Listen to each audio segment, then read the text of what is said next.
Hello, everyone.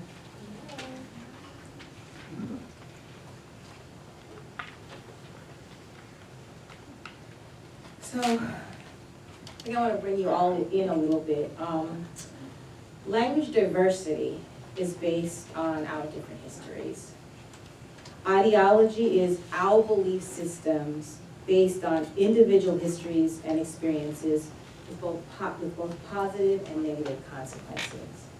According to Williams' 1977, a definition of language is always implicitly or explicitly a definition of human beings in the world.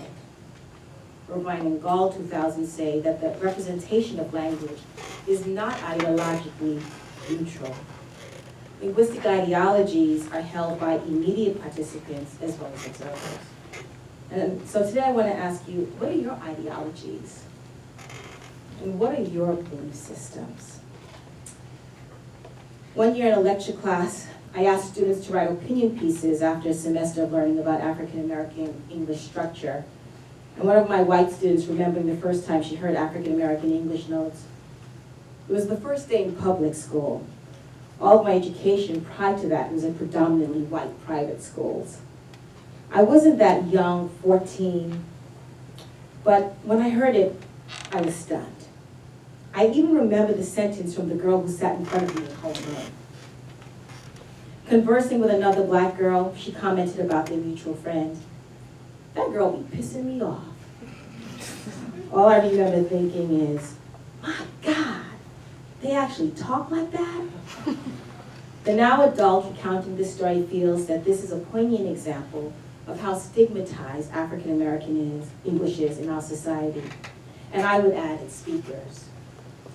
Before she even knew a black person, she had already developed a prejudice towards the way black people speak.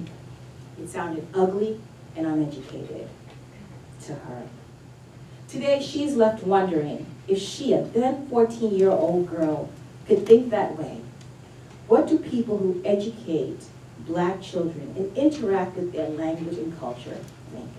And as you can imagine, there are all these kind of self-fulfilling prophecies that start to happen. So, Laurel asked at the very beginning, have you ever been criticized for the way you speak? And lots of you raised your hands. So what I want to ask you now is, have you ever been congratulated for the way you speak? And by show of hands, lots of people. And for black people, it seems being exceptional. Well, who can relate to this? You can. Senator Joe Biden says this about the then Senator Barack Obama in 2007. I mean, you got the first mainstream African American who's articulate and bright and clean and a nice looking guy. To which Reverend Jesse Jackson, probably Democratic presidential candidate before Barack Obama, says, I do not think he meant to say anything intentional that was off color, but it certainly is highly suggestive. And what I want to say here is actually it's not off color, it's actually on color. Talking about exceptional and articulate. She's been called that. This is Dr. Jamila Lyscott. And she was at NYU in 2014 giving a profound TED Talk. And she says, I can't do her justice, but her talk is about 4 minutes. I encourage you to go online. She says, today, a baffled lady observed the shell where my soul dwells and announced that I'm articulate. Which means that when it comes to enunciation and diction, I don't even think of it because I'm articulate. So when my professor asks a question and my answer is tainted with a connotation of urbanized suggestion, there's no misdirected intention, pay attention, because I'm articulate. And sometimes in class, I might pause the intellectual sounding flow to ask, yo, why these books never be about my peoples? Yes, I have decided to treat all three of my languages as equal. because I'm articulate. And here when she talks about her 3 languages, she's talking about African American English, Caribbean Creole, and mainstream English. But who controls articulation? Because the English language is a multifaceted oration, subject to indefinite transformation. And then she goes on later on to say, but I'm here to tell you that even our language has rules. So yes, and Greg starts to talk about that.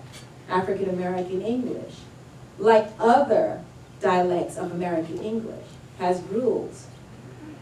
But it also has all of the aspects of language that other dialects of American English have, like mainstream English, like Southern American English, like Puerto Rican English. And so there's these things that they all share of language: phonology, the sound system, lexicon, the words, the grammar, the morphology, right? The words, how the words are put together, how the sentences are put together, the meanings. So the morphology, the syntax, the semantics. And I think when people often think of African American English, especially the cool part of it, they think about slang. And so engage me for a minute. What do you know about African American English in terms of slang? Anybody? Yes. I teach mainly African American students and Afro-Caribbean students. Yes. And I said to the class, well, one of my students said that finna is a future particle. And I said yes, and I brought up African American English. I teach Spanish as a second language.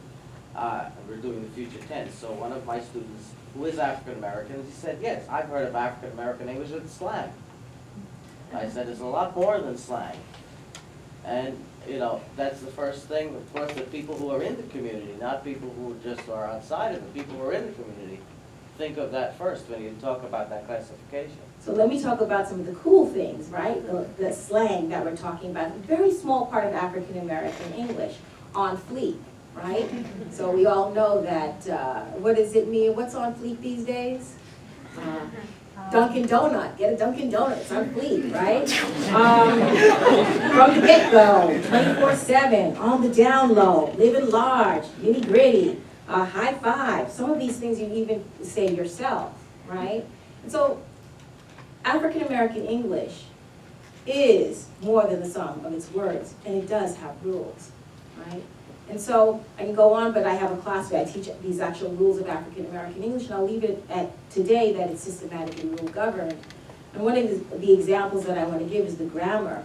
We have rules for modifying or combining words to express different meanings and to form larger phrases or sentences. So, for instance, negative inversion in African American English, or what we call negative fronting, where you move the negative helping verbs like ain't and can't to the front of a sentence for emphasis. So you get things like, ain't nobody going, okay? I mean, what we know is that the subject must be a negative quantifier, like something like nothing, okay? So what's going on here with this articulation? To be articulate, then, is to not speak African American English. And then to be black and articulate is to not be like most black people, which is then to be exceptional. And I think therein lies the problem.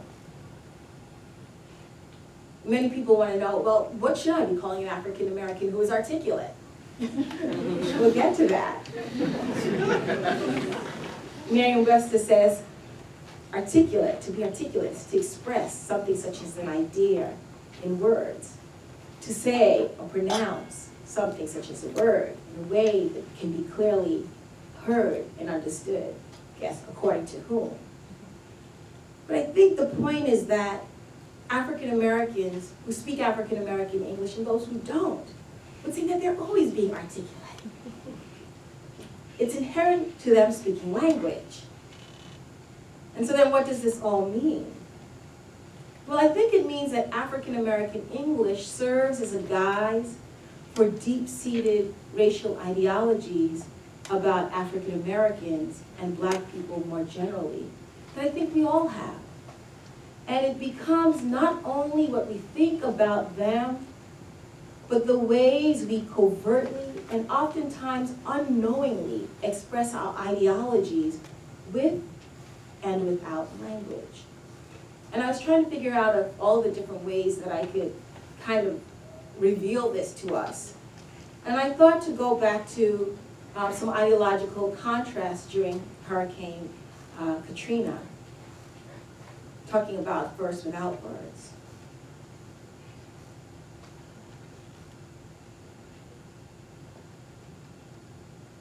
And now I'd like to share with you as it was reported with words.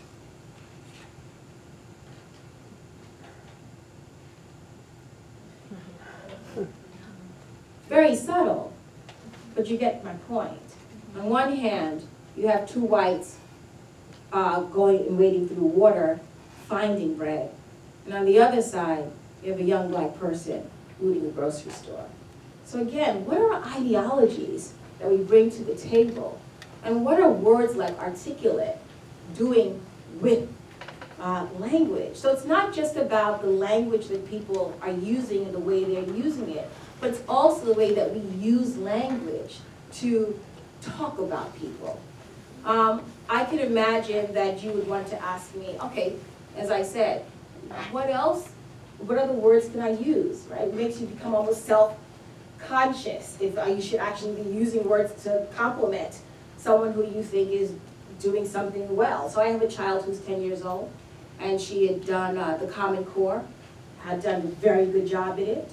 And then she went on and she did math Olympiads, and she was amazing. She scored scores that they'd never seen before. And the teacher came up to my husband and myself, and he was so excited, and he said, I am so surprised at how wonderfully your daughter did. And I looked at him and I said, I'm not surprised. I'm really not surprised. He said, she's so smart. And I said, I knew that. I knew that. Why are you telling me this? And then the question is, what is my expectation? My expectation is, high five. Good job. Amazing job that your daughter did. She got 3, and I know that she could do 4. She got 99%. Next year we'll get that 100%. So there are different ways that we can also language to actually challenge our ideologies. And so today I think I'll leave it there. And I thank you.